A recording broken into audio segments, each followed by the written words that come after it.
El Código Da Vinci, por Dan Brown. Capítulo 10. Silas iba al volante del Audi negro que el maestro había puesto a su disposición y contemplaba la gran iglesia de Saint Sulpice. Iluminada con focos desde abajo, sus dos campanarios se elevaban como fornidos centinelas sobre el cuerpo alargado del edificio.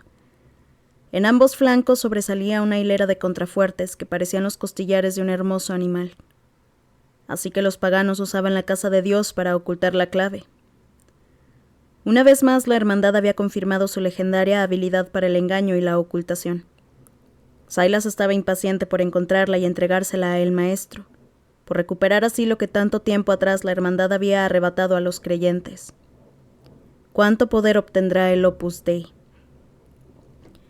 Aparcó el coche en la desierta plaza Saint Sulpice y aspiró hondo, intentando mantener la cabeza clara para acometer con éxito la tarea que le habían encomendado.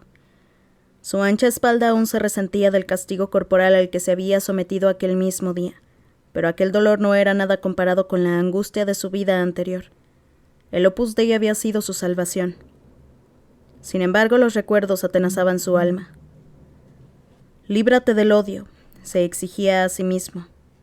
«Perdona a los que te han ofendido». Al mirar las torres de piedra de Saint Sulpice, Silas luchó contra una fuerza que conocía muy bien, y que a menudo arrastraba su mente hasta el pasado y lo encerraba de nuevo en la cárcel que había sido su mundo durante su juventud. Los recuerdos de aquel purgatorio le asaltaban siempre del mismo modo, como tempestades que invadían sus sentidos. El hedor a col podrida y a muerte, a orina y a heces, los gritos de desesperación que se fundían con el viento que bajaba ululando de los Pirineos, el llanto silencioso de aquellos hombres olvidados. Andorra, pensó, y notó que los músculos se le agarrotaban. Por increíble que pareciera, había sido en aquel escarpado y remoto estado soberano a caballo entre Francia y España, en la época en que temblaba en su celda de piedra y solo esperaba la muerte, cuando Silas había hallado la salvación, aunque en aquel momento no se diera cuenta. El rayo llegó mucho después que el trueno. En aquel entonces no se llamaba Silas, aunque no se acordaba ya de qué nombre le habían puesto sus padres. Se había ido de casa a los 7 años. Su padre, borracho, era un fornido estibador que lo había detestado desde su nacimiento por ser albino, y que siempre pegaba a su madre, a la que culpaba del aspecto malsano y vergonzante de su hijo. Cuando él intentaba defenderla, también él recibía sus golpes. Una noche, la paliza fue terrible y su madre ya no se levantó. El niño se quedó junto a su cuerpo sin vida y le invadió un insoportable sentimiento de culpa por haber permitido que sucediera algo así. «Es culpa mía». Como si una especie de demonio controlara su cuerpo, el niño entró en la cocina y tomó un cuchillo. Hipnotizado se fue hasta la alcoba donde su padre dormitaba en la cama ebrio.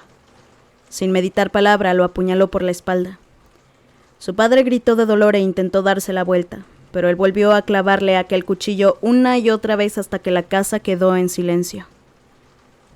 El niño se escapó, pero las calles de Marsella le resultaron igual de inhóspitas. Su extraño aspecto lo convertía en marginado entre los marginados, y no le quedó otro remedio que instalarse en el sótano de una fábrica abandonada y alimentarse a base de fruta que robaba y pescado crudo que tomaba en el muelle. Sus únicas compañeras eran las revistas viejas que encontraba en la basura y con las que aprendió a leer sin que nadie le enseñara. Con el tiempo se hizo fuerte. Cuando tenía 12 años, otra vagabunda, una chica que le doblaba la edad, se burló de él en la calle e intentó robarle la comida. Casi la mata a puñetazos. Cuando la policía los separó, le dieron un ultimátum: o se iba de Marsella o ingresaba en un correccional. El joven se trasladó a Toulon. Con el tiempo, las miradas de lástima que suscitaba se fueron transformando en miradas de temor. Se había convertido en un hombre muy fuerte. Cuando la gente pasaba por su lado, oía que hablaban de él en voz baja. «Un fantasma», decían con terror en los ojos mientras le escrutaban la piel blanca. «Un fantasma con ojos de demonio». Y sí, sentía que era un fantasma, transparente, vagando de puerto en puerto. No parecía tener secretos para nadie. A los 18 años, en una ciudad portuaria, mientras intentaba robar una caja con jamones curados de un barco carguero, le pillaron 2 miembros de la tripulación. Aquellos 2 hombres que le pegaban apestaban a cerveza igual que su padre. Los recuerdos de miedo y odio afloraron a la superficie como monstruos surgidos de las profundidades. El joven le rompió el cuello a uno con la fuerza de sus manos y solo la llegada de la policía salvó al otro de un destino similar. 2 meses después, con grilletes en pies y manos, llegó a la cárcel de Andorra. «Eres tan blanco como un fantasma», le decían, mofándose los demás internos, mientras los celadores lo conducían desnudo y tiritando de frío.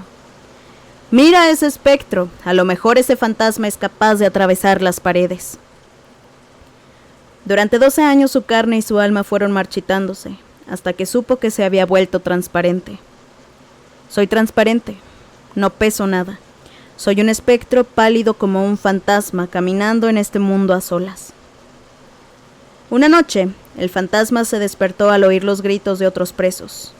No sabía qué fuerza era la que hacía temblar el suelo sobre el que dormía, ni qué poderosa mano sacudía las paredes de su celda, pero nada más levantarse de la cama, una piedra enorme cayó justo donde él había estado acostado.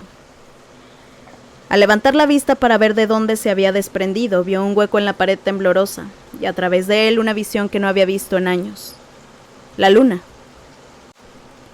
Aunque la tierra seguía temblando, el fantasma se sorprendió a sí mismo reptando por aquel estrecho túnel, asomándose al aire libre y rodando por la ladera hasta llegar a un bosque.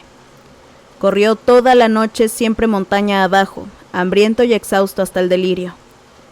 Al borde de la inconsciencia, al amanecer se encontró en un claro donde unas vías de tren se adentraban en el bosque. La siguió avanzando como en sueños. Vio un vagón de carga vacío y se montó en él en busca de refugio y de descanso. Cuando se despertó, el tren se movía. ¿Cuánto tiempo llevaba en marcha? ¿Cuánta distancia ha recorrido ya? En sus entrañas sentía un gran dolor. ¿Me estoy muriendo? Volvió a quedarse dormido. En esa ocasión se despertó porque alguien le gritaba y le pegaba y al final lo echó a patadas del vagón. Ensangrentado vagó por las afueras de un pueblo buscando infructuosamente algo que comer. Al final estaba tan débil que ya no podía dar un paso más y se desplomó junto a la carretera inconsciente. La luz volvió despacio y el fantasma se preguntó durante cuánto tiempo había estado muerto. ¿1 día? 3. No importaba. La cama era mullida como una nube y el aire que lo envolvía tenía el olor dulce de velas encendidas. Jesús estaba ahí, bajando la vista para mirarlo. «Aquí estoy», le dijo. «La piedra se ha apartado y tú has vuelto a nacer». Volvió a dormirse y volvió a despertar. La niebla envolvía sus pensamientos. Nunca había creído en el cielo y sin embargo Jesús velaba por él. Junto a su cama apareció algo de comer y el fantasma comió, casi sintiendo que la carne se le materializaba alrededor de los huesos. Volvió a quedarse dormido. Al despertarse Jesús seguía sonriéndole y hablando con él. «Estás salvado, hijo mío, bienaventurados los que siguen mi camino». Se quedó dormido una vez más. Lo que sacó esa vez al fantasma de su letargo fue un grito de pánico. Su cuerpo se levantó de la cama y avanzó tambaleándose por un pasillo siguiendo la dirección de aquellos alaridos. Entró en una cocina y vio a un hombre corpulento que estaba pegando a otro más pequeño. Sin saber por qué, agarró al primero y lo estampó contra la pared. Aquel hombre desapareció al momento y el fantasma quedó de pie junto al cuerpo de un joven vestido con hábito de cura. Tenía la nariz rota y ensangrentada. Lo tomó con cuidado y lo sentó en el sofá. «Gracias, amigo», dijo aquel hombre en un francés peculiar. «El dinero del cepillo de las limosnas es tentador para los ladrones. En tus sueños hablabas en francés. ¿Hablas también español?» El fantasma negó con la cabeza. «¿Cómo te llamas?», le preguntó el cura en su precario francés. El fantasma no se acordaba del nombre que sus padres le habían puesto. Lo único que le venía a la cabeza eran los insultantes motes que le ponían los celadores de la cárcel. El cura hizo un gesto. «No te preocupes. Yo me llamo Manuel Aringarosa. Soy misionero de Madrid. Me han enviado aquí para construir una iglesia de la obra de Dios». «¿Dónde estoy?», preguntó él con una voz que le sonó hueca. «En Oviedo, al norte de España». «¿Y cómo he llegado hasta aquí?». «Alguien te dejó en la escalera. Estabas enfermo. Te he dado de comer. Llevas aquí bastantes días». El fantasma se fijó en su cuidador. Hacía años que nadie era amable con él. «Gracias, padre». El cura se tocó la sangre que le salía del labio. «Soy yo quien te está agradecido, hijo mío. Cuando se despertó a la mañana siguiente vio las cosas más claras. Alzó la vista y vio el crucifijo que había en la cabecera de la cama. Aunque ya no le hablaba, su presencia le resultaba reconfortante. Se incorporó en la cama y constató con sorpresa que en la mesilla de noche había un recorte de periódico. Estaba en francés y era de la semana anterior. Cuando leyó aquel artículo le invadió un gran temor. Hablaba del terremoto de las montañas que había destruido la cárcel y liberado a un montón de criminales peligrosos. El corazón empezó a latirle con fuerza. El cura sabe quién soy. Le invadieron unas sensaciones que no había tenido en años. Vergüenza, culpa, acompañadas del temor a que lo atraparan. Saltó de la cama. ¿A dónde voy corriendo así? El libro de los Hechos de los Apóstoles, dijo una voz desde la puerta. El fantasma se volvió asustado. El cura entró sonriendo en su habitación. Tenía la nariz mal vendada y sostenía una vieja Biblia. Te he conseguido una en francés. El capítulo está marcado. Vacilante, el fantasma tomó la Biblia y buscó el pasaje que el cura le había señalado. Hechos 16. Aquellos versículos hablaban de un preso llamado Silas que estaba desnudo y herido en su celda, cantando himnos al Señor. Cuando el fantasma llegó al versículo 26 ahogó un grito de sorpresa. Y de pronto hubo un gran terremoto y los cimientos de la cárcel se agitaron y todas las puertas se abrieron. Levantó la vista y la clavó en el cura, que le sonrió con dulzura. A partir de ahora, amigo mío, si no tienes otro nombre te llamaré Silas. El fantasma asintió sin decir nada. Silas. Al fin se había hecho carne. Me llamo Silas. Es hora de desayunar, dijo el cura. Vas a tener que recuperar todas tus energías si quieres ayudarme a construir esta iglesia. A 20.000 pies de altura sobre el Mediterráneo, el vuelo 1618 de Alitalia atravesaba una zona de turbulencias. Los pasajeros se revolvían inquietos en sus asientos. El obispo Aringarosa apenas se daba cuenta. Sus pensamientos estaban entregados al futuro del Opus Dei. Impaciente por saber cómo iban los planes en París, se moría de ganas de llamar a Silas. Pero no podía. El maestro lo había dispuesto así. Es por su propia seguridad, le había explicado en su inglés afrenzado. Sé lo bastante de telecomunicaciones electrónicas como para saber que se pueden interceptar y los resultados podrían ser desastrosos para usted. Aringarosa sabía que tenía razón. El maestro parecía ser un hombre excepcionalmente precavido. No le había revelado su identidad y sin embargo había demostrado ser un hombre a quien valía la pena obedecer. Después de todo, de alguna manera había obtenido una información muy secreta. Los nombres de los 4 peces gordos de la hermandad.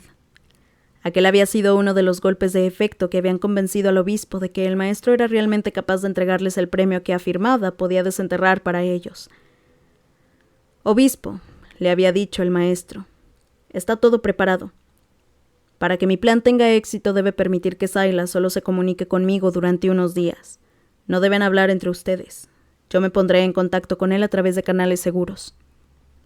¿Lo tratará con respeto? Un hombre de fe merece lo mejor. Muy bien. Entiendo entonces. Silas y yo no hablaremos hasta que todo haya terminado. Esto lo hago para proteger su identidad, la de Silas y mi inversión. ¿Su inversión? Obispo, si su impaciencia por enterarse de cómo van las cosas le hace acabar en la cárcel, no podrá pagarme mis honorarios. El obispo sonrió. Tiene razón. Nuestros deseos coinciden, vaya con Dios. 20 millones de euros, pensó el obispo mirando por la ventanilla del avión. La suma era aproximadamente la misma en dólares. Eso no es nada para algo tan importante. Se sintió de nuevo confiado en que el maestro y Silas no fallarían. El dinero y la fe movían montañas.